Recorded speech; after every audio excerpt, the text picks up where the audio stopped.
नालंदा विश्वविद्यालय। नालंदा विश्वविद्यालय को लेकर इतिहास में दो कहानियां प्रचलित हैं। एक तो ऐसा कि जिसमें बताया जाता है कि एक मुगल शासक आता है और नालंदा विश्वविद्यालय को नष्ट कर देता है। वहीं एक और कहानी प्रचलित है जो किंवदंतियों में सुनी जाती है कि कुछ ब्राह्मणों ने इस यूनिवर्सिटी को जला दिया था। क्या है पूरा मामला, क्या है हमारी इतिहास में दर्ज ये कहानियाँ, इन सब पर पूरा नज़र डालेंगे क्योंकि एमपीएस हिंदी आपको पुख्ता और प्रामाणिक चीज़ें उपलब्ध करवाता है। जय हिंद, नमस्कार, मैं मोहन पाठक और आप देख रहे हैं MPS Hindi news explainer YouTube channel. Channel पर नए हैं तो चैनल को सब्सक्राइब करके daily current affairs, news analysis के लिए हमारे साथ जुड़ सकते हैं।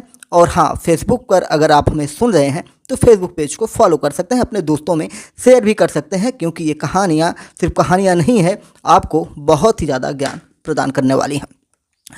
हाल ही में आपने देखा होगा कि प्रधानमंत्री नरेंद्र मोदी के द्वारा नालंदा विश्वविद्यालय के नए परिसर का उद्घाटन किया गया, जहां पर दुनिया भर के तमाम लोग मौजूद रहे। यानी कि दुनिया भर के जो लोग होते हैं जिनका काम होता है कि दूसरे देशों के साथ व्यवहार अच्छे रखें, यानी कि एक तरह से आप कह सकते हैं कि जो हमारे राजदूत होते हैं, ठीक है, तो वो लोग भी यहाँ पर मौजूद थे। और आपको पता ही है कि नालंदा ऐसा विश्वविद्यालय था जहाँ पर पूरी दुनिया से लोग पढ़ने आते थे और इसी चीज़ को दिखाने की कोशिश की गई कि पूरी दुनिया के लोग फिर से कैसे नालंदा के साथ जुड़ सकते हैं। बात कर रहे हैं 7वीं शताब्दी के। चीन हमारा पड़ोसी देश है और उस समय यातायात के ऐसे तो सुगम साधन नहीं थे, लेकिन ज्ञान की खोज में लोग अन्य देशों से भारत की तरफ आते रहते थे। ज्ञान हुआ, व्यापार हुआ और भी बहुत चीज़ों के हिसाब से 7वीं शताब्दी के समय में चीनी यात्री ह्वेनसांग अपनी किताबों में नालंदा महाविहार के बारे में क्या लिखते हैं उसको आपको मैं बताता हूँ। उन्होंने लिखा है कि पूरा विहार ईंटों की एक दीवार से घिरा था। विहार का मतलब होता है एक ऐसा स्थान जहाँ पर लोग रहकर ज्ञान, ध्यान, तप, जप करते रहते हैं, ठीक है, तो उसे विहार कहा जाता है। अक्सर बौद्ध धर्म में अगर हम देखें तो विहार उसे कहा जाता है जहाँ पर जो बौद्ध धर्म के अनुयायी लोग रहकर अपना ज्ञान लेते हैं, उसे विहार कहा जाता है, ठीक है। तो इसे दो परिप्रेक्ष्य में आप देख सकते हैं। तो ह्वेनसांग ने लिखा था कि विहार जो था ईंटों की एक दीवार से घिरा था। इसका एक दरवाज़ा सीधे शिक्षा केंद्र में खुलता था जहां 8 बड़े हॉल में पढ़ाई होती थी। यहाँ गगनचुंबी 9 मंजिला पुस्तकालय भी था जहां 90 लाख से ज़्यादा किताबें मौजूद थीं। तो ऐसा ह्वेनसांग ने लिखा था जो चीनी यात्री था। तो इनकी बातों पर तो आपको विश्वास करना पड़ेगा क्योंकि इतिहास में ह्वेनसांग एक ऐसे यात्री रहे जो भारत के बारे में एक प्रामाणिक चीज़ें लिखकर गए हुए हैं। इतिहासकारों का मानना है कि नालंदा इतना विशाल था कि हमलावरों के आग लगाने के बाद परिसर 3 महीने तक सुलगता रहा था। लेकिन सवाल उठता है कि दुनिया के सबसे बड़े शिक्षा केंद्र को किसने जलाया होगा। 19 जून 2024 को प्रधानमंत्री मोदी ने नालंदा यूनिवर्सिटी की नई इमारत का उद्घाटन किया और उसका पूरा वीडियो हमने अपने एमपीएस हिंदी यूट्यूब चैनल और फेसबुक पेज पर हमने डाला हुआ है। ज़्यादातर इतिहासकारों का मानना है कि 1190 के दशक में तुर्क अफगान सैन्य जनरल बख्तियार खिलजी ने विश्वविद्यालय को नष्ट कर दिया था। हालांकि कुछ इतिहासकारों का दावा है कि इसे 2 ब्राह्मणों ने जलाया था और ये सोशल मीडिया प्लेटफॉर्म पर बहुत तेज़ी से फैल रहा है। जो एक तरह से कहा जाता है ना, भारत में अफवाह बहुत तेज़ फैलती है।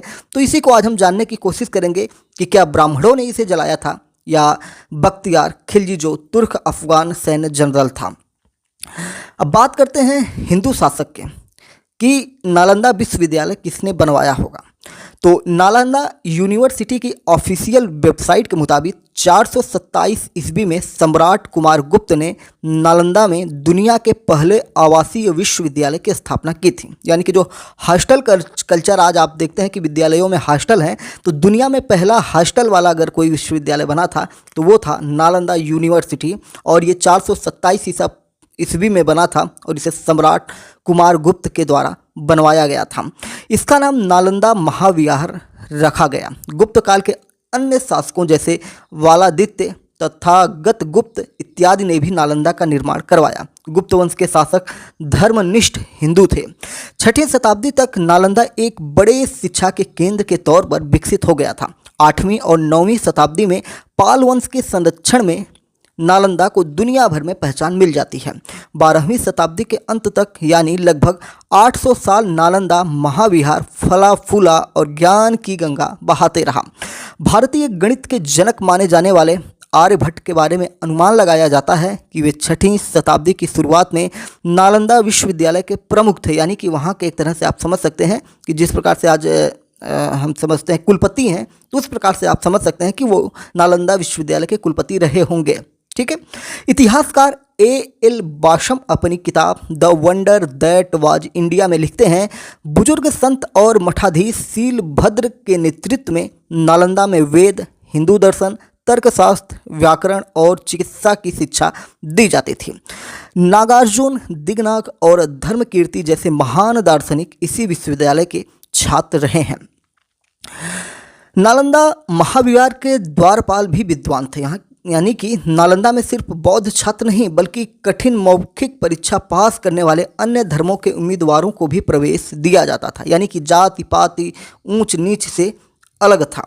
नालंदा में चीन, Korea, Japan, Tibet, Mongolia, Sri Lanka और दक्षिण पूर्व एशिया से विद्वान आते थे।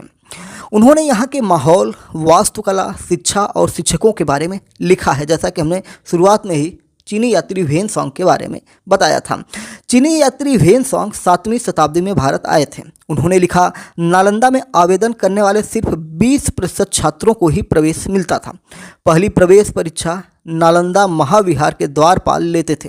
वो धर्म और दर्शन से जुड़े मुश्किल सवाल पूछते थे। इसके बाद 2 स्तर पर और परीक्षा होती थी। विश्वविद्यालय के संचालन के लिए गुप्त वंश के राजाओं ने अनुदान दिया और 100 गांव विश्वविद्यालय को सौंप दिए गए।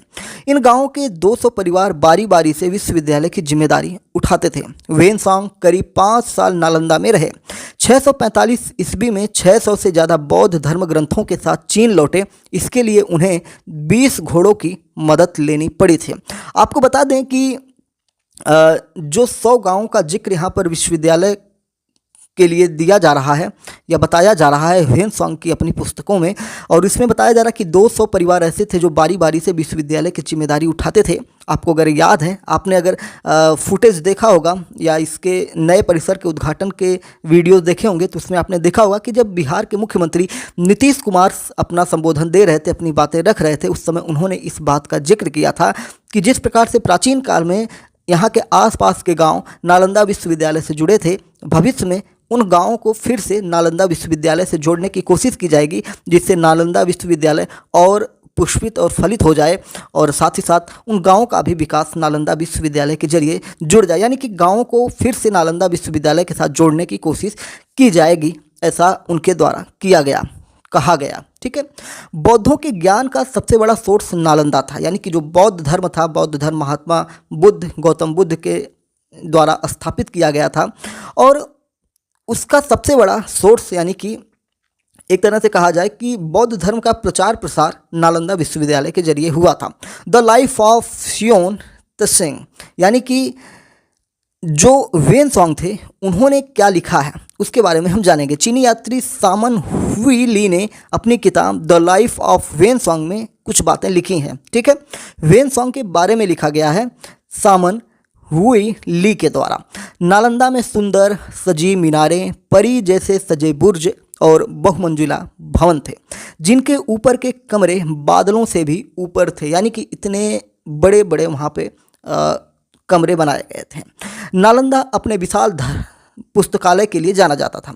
धर्मगुंज के लिए प्रसिद्ध था, जिसके 3 हिस्से थे, यानी कि जो नालंदा विश्वविद्यालय का पुस्तकालय था उसका नाम था धर्मगुंज और उसे 3 भागों में विभाजित किया गया था। पहला था रत्न सागर, दूसरा था रत्न रंजक और तीसरा था रत्नोदधि, यानी कि जहां हस्तलिखित ताड़पत्र की 90 लाख से ज़्यादा पांडुलिपियां मौजूद थीं। ताड़पत्र क्या होता है? आपको पता होगा कि प्राचीन काल में कागज नहीं होते थे, तो भुर्ज नामक पेड़ से भी व्यवस्था करके क्या किया जाता था, उस पर लिखकर पांडुलिपियां सजो कर रखी जाती थी। लेखिका मिसी सरन ने अपनी किताब चेंजिंग द मार्क्स्ड शैडो में लिखा है। ह्वेनसांग की यात्रा का विस्तार से वर्णन इसमें किया गया है। मिसी ने लिखा, कोरिया और जापान तक पहुंचाने जाने वाला नालंदा विद्वानों से भरा एक जीवंत संस्थान था। सेमिनार, शिक्षण और वाद विवाद में व्यस्त बौद्ध धर्म के बारे में सभी गहन विचारों की खोज और विश्लेषण नालंदा में किए गए थे। तिब्बती आध्यात्मिक गुरु दलाई लामा जो भारत में ही रहते हैं, आपको पता ही है कि चाइना तिब्बत पर किस प्रकार से कब्जा किए हुए है और दलाई लामा को अगर पा जाए तो या तो उन्हें जेलों में डाल देगा या तो उनकी हत्या कर देगा। इसलिए दलाई लामा भारत में ही रहते हैं और भारत इन्हें संरक्षण देता है। तिब्बती आध्यात्मिक गुरु हैं और इन्होंने नालंदा के बारे में क्या कहा था ये आपको जानना जरूरी है। उन्होंने कहा था, हमारे पास जो भी ज्ञान है उसका स्रोत नालंदा है। एक ही लाइन में उन्होंने सारी बातें कह दी थी। अब मुद्दा जो था जिस पर हम चर्चा करने की कोशिश कर रहे थे, जो सोशल मीडिया कंट्रोवर्सी बना हुआ है कि इसको किसने जलाया था, तो 13वीं शताब्दी तक नालंदा नष्ट हो चुका था। इसके पीछे इतिहासकारों के दो तरह के वर्जन हैं। इस्लाम को चुनौती देने की वजह से तुर्की सेनापति बख्तियार खिलजी ने नालंदा को नष्ट करवाया, ऐसी बातें निकलती हैं। ये बातें कहाँ से निकलती हैं? 12वीं सदी के इतिहासकार मिनहाज अपनी किताब तबकात ए नासिरी में लिखते हैं। मिनहाज यानी कि इनका पूरा नाम मिनहाज सिराज के नाम से इन्हें जाना जाता है। इन्होंने अपनी किताब तबकात ए नासिरी में लिखा है कि साल 1192 में तुर्की सैन्य कमांडर बख्तियार खिलजी ने 200 घुड़सवारों के साथ बिहार में एक किले पर आक्रमण किया। किले में बहुत से ब्राह्मण थे जो अपना सिर मुड़वाए हुए थे। उन सभी को खिलजी ने मार डाला। किले से खिलजी को कोई किताबें मिली और जिन्हें पढ़कर उसे पता चला कि असल में ये किला नहीं एक विद्यालय था और इसे विहार कहा जाता था। यानी कि वो इसे एक तरह से किला समझकर इस पर हमला किया था धन दौलत के लालच में। लेकिन जब उसने किताबें पढ़ी या उनके लोगों ने पढ़ा तब उन्हें जाकर पता चला कि ये तो विश्वविद्यालय है। और आपको पता है कि इस्लामिक आक्रमणकारी जितने होते थे, तुर्क आक्रमणकारी जितने होते थे, वो इस्लाम धर्म का प्रचार प्रसार करना चाहते थे और दूसरे धर्म को नष्ट करना चाहते थे, जैसा कि आज भी वो करते रहते हैं। इसीलिए उन्होंने क्या किया आगे आपको बताते हैं।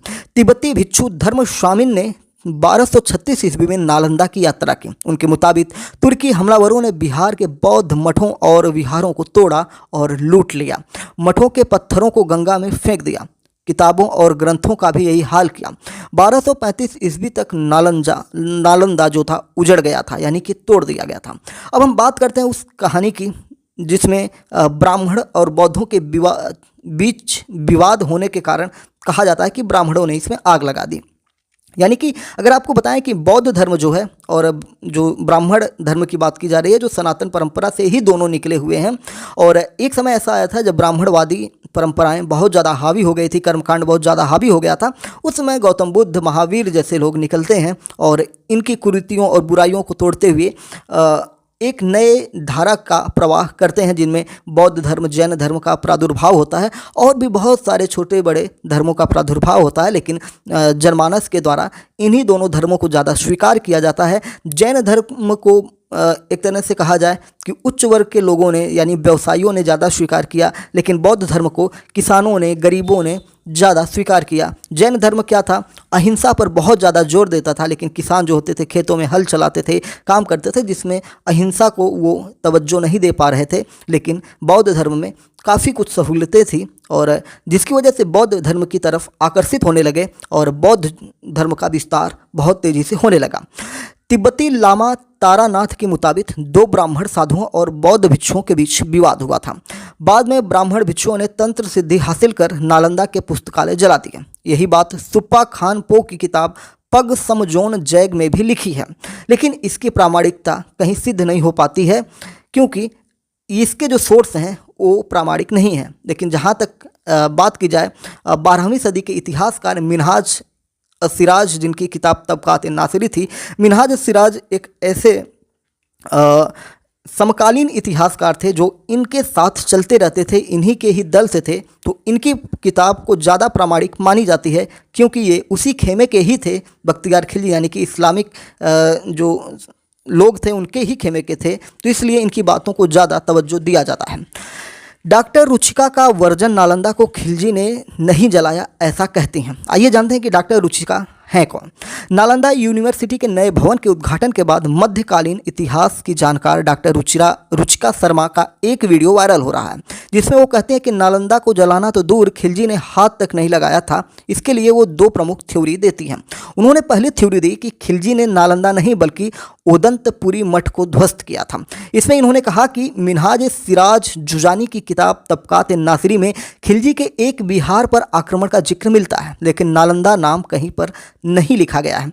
मिनहाज एक जगत ओदंत विहार नाम बताते हैं। इतिहासकार जादूनाथ सरकार इसकी पहचान ओदंतपुरी मठ के रूप में करते हैं। ये नालंदा से काफ़ी दूर था। ऐसा किसका कहना है? डॉक्टर रुचिका शर्मा का, जो एक इतिहासकार है, यानी कि एक तरह से स्टूडेंट है, आप समझ सकते हैं, इतिहास की छात्रा है। थ्योरी दूसरी ये बताती हैं कि खिलजी की मौत के 28 साल बाद नालंदा पर हमला हुआ था। इसके लिए ये क्या तर्क देती हैं कि 1234 ईस्वी में भारत आए तिब्बती भिक्षु धर्मस्वामिन अपने यात्रा वृत्तांत में मठों पर खिलजी के हमलों का जिक्र तो करते हैं, लेकिन स्पेसिफिक नालंदा का जिक्र नहीं करते। हालांकि धर्मस्वामिन एक अटेम्प्टेड अटैक का जिक्र करते हैं जो तुरुष्का ने 1234 ईस्वी में किया था। तब बख्तियार खिलजी को मरे हुए 28 साल हो गए थे। यानी कि विभिन्न किताबों का सोर्स ये देने की कोशिश कर रही हैं और ये बता रही हैं कि मठ को तो नष्ट किया गया था और बख्तियार खिलजी जो था तमाम मठों को नष्ट किया था, लेकिन नालंदा को नष्ट किया था। इसका जिक्र नालंदा नाम से कहीं पर नहीं मिलता। यानी कि मठों को नष्ट करने की बातें लिखी गई हैं, लेकिन नालंदा शब्द नहीं मिलता है। इनका अपना खुद का तर्क है। और ब्राह्मणों ने नालंदा को जलाया है, इस पर रुचिका शर्मा के मुताबिक इन तमाम चीज़ों के बीच एक कॉमन बात है कि नालंदा जली तो थी। इसके आर्कियोलॉजिकल प्रूफ भी हैं। ऐसे में अगर नालंदा को खिलजी, तुर्कों और तुरुष्कों ने नहीं जलाया तो किसने जलाया होगा? रुचिका शर्मा इसके लिए दो प्रमुख थ्योरियां बताते हैं। उन्होंने बताया कि 17वीं शताब्दी में बौद्ध स्कॉलर तारानाथ लिखते हैं कि काकुट सिद्धा ने श्री नालेंद्र यानी नालंदा को बनवाया। इसके उद्घाटन पर एक भव्य भोज रखा गया था। इस भोज में 2 तीर्थक यानी ब्राह्मण भी आए थे। कुछ बौद्ध भिक्षुकों ने उन पर पानी फेंक दिया। यानी कि आपको बता रहे हैं कि जैसा कि हम कुमारगुप्त की बात कर रहे हैं, उन्होंने बनवाया है, शुरुआत में हमने बताया। लेकिन 17वीं शताब्दी में बौद्ध स्कॉलर तारानाथ ने जो लिखा है, उन्होंने कहा कि काकुट सिद्धा ने श्री नालेंद्र यानी नालंदा को बनाया। यहाँ भी कंट्रोवर्सी हो सकती है कि नालंदा को किसने बनाया। जब पानी फेंक दिया जाता है, बौद्ध धर्म भिक्षुकों ने जब ब्राह्मणों पर पानी फेंक दिया तो उसके बाद क्या हुआ? उनमें से एक ब्राह्मण ने ठान लिया कि वो सिद्धि प्राप्त करेंगे और इसका बदला लेंगे। इसके लिए उन्होंने 12 साल की समाधि ली और सूर्य से सिद्धि प्राप्त की। इसके बाद दोनों ही ब्राह्मणों ने मिलकर एक यज्ञ किया और उसकी राख नालंदा में फेंक दी। इससे लगी चमत्कारी आग में 84 बौद्ध केंद्र जल गए। यानी कि एक तरह से ये भी बातें निकल के आती हैं जो कहीं ना कहीं मिल जाती हैं। एक और थ्योरी इसमें दी गई है रुचिका शर्मा के द्वारा। रुचिका शर्मा इतिहासकार डी.आर. पाटिल के हवाले से बताती हैं कि एक दिन अचानक आग लगने से नालंदा नष्ट हुई। नालंदा की खुदाई के दौरान यह पता चलता है कि वहां बंद कमरों में खाना बनता था। बौद्ध भिक्षु खुले लैंप का प्रयोग करते थे, जिनकी वजह से आग लग जाना काफ़ी आम बात थी। यानी कि वहाँ आग उनकी खुद की गलतियों से लगी होगी और ठीक करा दूसरों पर फोड़ दिया गया होगा, ऐसा इनकी बातों से आता है। यानी कि इतिहासकार डी.आर. पाटिल ने जो लिखा है। लेकिन इन जो इतिहासकारों की हम बात कर रहे हैं, ये इतिहासकार उस समय के समकालीन इतिहासकार नहीं थे, इसलिए इनकी बातों को उतना तवज्जो नहीं दिया जाता है। सबसे ज़्यादा तवज्जो मिनहाज सिराज को दिया जाता है, क्योंकि वो मुग़लों के समकालीन था। समकालीन का मतलब उस समय उनके साथ साथ वो इतिहास लिख रहा था। जैसे घटनाएं घट रही थी, इतिहास को लिखा जा रहा था। खुदाई के दौरान स्थल 12 में 1003 ईस्वी का एक शिलालेख मिला। इसमें लिखा है कि एक बड़ी सी आग ने नालंदा को नष्ट कर दिया था। रुचिका शर्मा कहती हैं कि अधिकतर इतिहासकार और विद्वानों का मानना था कि नालंदा धीरे धीरे ध्वस्त हुई थी। इसके प्रभाव 9वीं और 10वीं शताब्दी में ही दिखने लगे थे। यहीं पर और भी बातें हैं जिनमें हम आपको बताने की कोशिश करेंगे। वरिष्ठ पत्रकार दिलीप मंडल एक्स यानी कि ट्विटर पर उन्होंने भीमराव अंबेडकर के लेख और भाषणों का हवाला देते हुए लिखा है कि बाहर से आए मुस्लिम शासकों ने नालंदा, विक्रमशिला, जगदला और ओदंतपुरी जैसे बौद्ध यूनिवर्सिटी को लूटा और बौद्ध मठों को नष्ट कर दिया। यानी कि ये जो चीज़ें हैं भीमराव अंबेडकर के द्वारा कही गई बातें हैं। भीमराव अंबेडकर ये मानते हैं कि जो यूनिवर्सिटी थी, बौद्ध मठ थे, ओदंतपुरी जैसे बौद्ध मठ थे, उन सबको मुस्लिम शासकों ने नालंदा, विक्रमशिला, जगदला, ओदंतपुरी इन सबको लूटा और इन्हें नष्ट कर दिया। मुस्लिम इतिहासकार खुद इस बात का जिक्र करते हैं कि कैसे मुस्लिम आक्रमणकारियों ने बौद्ध भिक्षुओं का नाश किया। कौन है, आइए आपको बताते हैं। 1197 ईस्वी में बिहार पर हमले का जिक्र करते हुए इतिहासकार विंसेंट स्मिथ कहते हैं कि खिलजी ने बिहार पर बार बार हमला करके लूटपाट की। The early history of India के ये जो पुस्तक थी 1924 में आई थी। इसके पृष्ठ संख्या 419 से 420 में इन बातों का जिक्र किया गया है कि खिलजी ने बार बार नालंदा पर हमला किया था, यानी कि बिहारों पर हमला किया था। नालंदा से जुड़ी एक प्रचलित थ्योरी है कि खिलजी और उसके सैनिकों को लगा कि बौद्ध यूनिवर्सिटी की शिक्षाएं इस्लाम से प्रतिस्पर्धा करती हैं, इसलिए उन्होंने इसे नष्ट कर दिया। यानी कि जो इस्लामिक ज्ञान है, इस्लामिक जो परंपराएं हैं, उनको कहीं ना कहीं बौद्ध धर्म चोट पहुंचा रहा है और इसलिए इस यूनिवर्सिटी को नष्ट किया गया। Archaeologist HD. संकालिया ने अपनी 1934 की किताब में लिखा है कि नालंदा का परिसर किला जैसा था। इसकी समृद्धि की कहानियां भी दुनिया भर में चर्चित थीं। इस पर हमला करना एक पॉलिटिकल स्टेटमेंट भी था, यानी कि इसको अगर कोई नष्ट कर सकता है तो वो व्यक्ति पूरी दुनिया में उसका नाम हो जाएगा कि इस व्यक्ति ने इस यूनिवर्सिटी को नष्ट किया। नोबेल प्राइज विजेता और नालंदा विश्वविद्यालय की अंतरिम गवर्निंग बॉडी के अध्यक्ष रहे डॉक्टर अमर्त्य सेन ने 8 जनवरी 2011 को द हिंदू में एक पब्लिश लेख लिखा था। उन्होंने लिखा, नालंदा और विज्ञान की खोज में उन्होंने जो बातें लिखी थी, उन्होंने लिखा कि ऑक्सफोर्ड विश्वविद्यालय की शुरुआत के तुरंत बाद और कैम्ब्रिज की शुरुआत से कुछ समय पहले यानी 1193 ईस्वी में बख्तियार खिलजी के नेतृत्व में अफगानों ने नालंदा को नष्ट कर दिया। ये बात अमर्त्य सेन लिखते हैं। यानी कि कुल मिला जुलाकर सबसे बड़ी बातें बख्तियार खिलजी के ऊपर ही सारा आरोप लगता है। अब हम बात करते हैं कि नालंदा यूनिवर्सिटी पर 3 बड़े जो हमले हुए हैं उनकी हम बात करते हैं, जिसमें हुड़ों का हमला, गौड़ का हमला और खिलजी का हमला है। नालंदा के ऑन साइड म्यूजियम के डायरेक्टर शंकर शर्मा के मुताबिक नालंदा पर हमला क्यों हुआ, इसका निश्चित और सही कारण बता पाना मुश्किल है। एक बात पक्की है कि नालंदा पर 3 बार बड़े हमले हुए हैं और जो छोटे हमले हुए हैं उनका जिक्र ही नहीं किया गया। हुड़ों का हमला 5वीं शताब्दी में मिहिर कुल के शासनकाल में हुड़ों ने किया था। हुड़ का मकसद नालंदा में लूटपाट करना हो सकता है।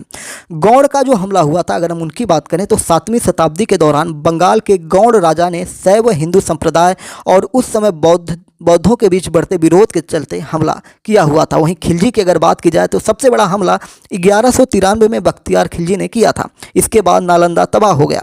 बौद्ध शिक्षा के प्रति उत्साह कम हो गया था। किसी भी शासक ने नालंदा को फिर से स्थापित करने की कोशिशें नहीं की। नालंदा तब से अपने खंडहरों में पड़ा रहा।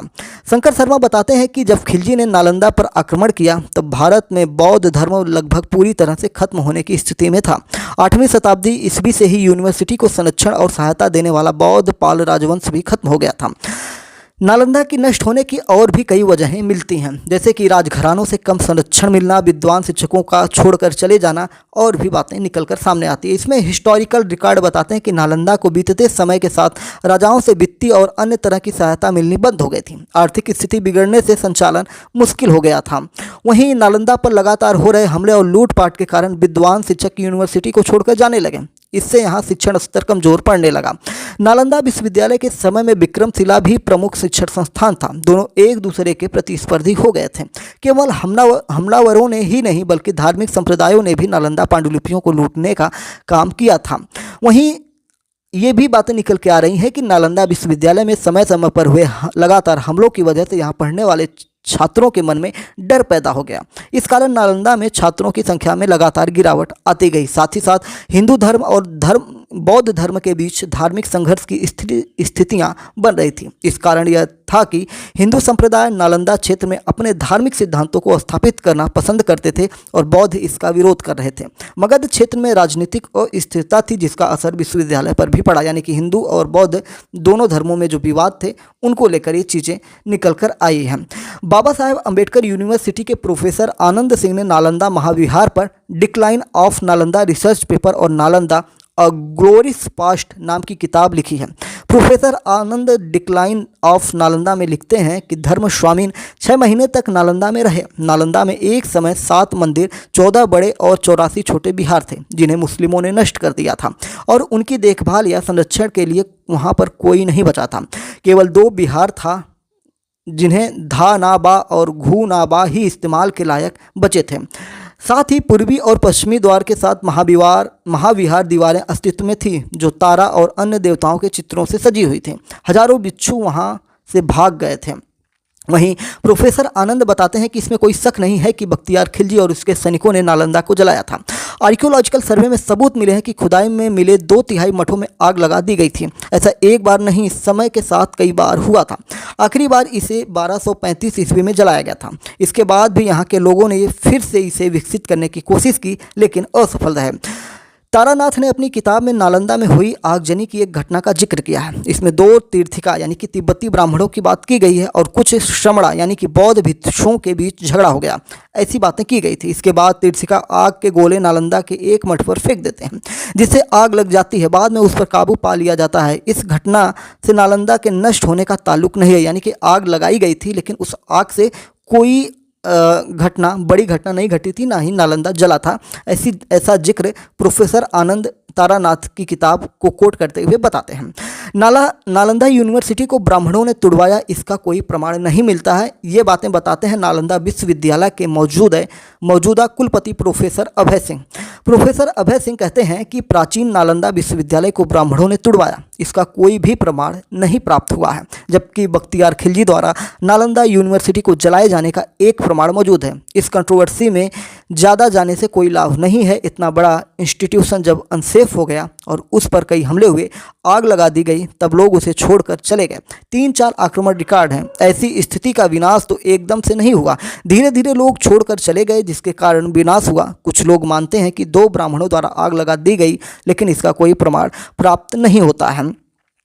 ये जो चीज़ें हमने आपको बताई, दैनिक भास्कर का सोर्स हमने लिया हुआ था, जिसमें ग्राफिक्स की बात की जाएगी तो अजीत सिंह और अंकित द्विवेदी थे, और बहुत सारी चीज़ें इसमें पुस्तकों की बात की जाए तो the wonder that was India A.L. Basham और वेन सॉन्ग के आर्टिकल हैं। The life of Hiuen Tsang सामन व्हीली की किताब है। चेंजिंग द मास्क शैडो मिसी सरन की किताब है। तबकात नासरी मिनहाज सिराज की किताब है।